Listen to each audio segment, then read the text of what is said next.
মহিলারা কি পুরুষ দর্জি দিয়ে জামা কাপড় বানাতে পারবে? মহিলারা পুরুষ দর্জি দিয়ে জামা কাপড় বানাতে পারবে, তবে জামার মাপ নেওয়ার ক্ষেত্রে পুরাতন যে জামা আছে সেগুলো দিয়ে মাপ নেওয়ানোর চেষ্টা করতে হবে। কোনো মেয়ে মানুষের শরীরে ফিতা দিয়ে স্পর্শ করে জামার মাপ নেওয়া এটা পুরুষ দর্জির জন্য জায়েজ নেই, আর সে সুযোগ দেওয়া নারীর জন্য জায়েজ নয়।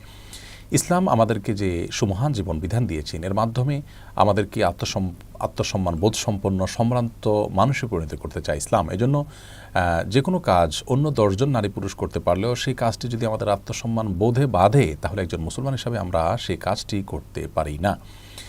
আপনার সামনে দুটি পথ স্পষ্ট খোলা। একটি হলো যে আপনার জামাটা পরিপূর্ণ পারফেক্ট হবে, কিন্তু আপনার দিনদারি এবং তাকওয়াতে ত্রুটি হয়ে আপনার দেখা দিবে।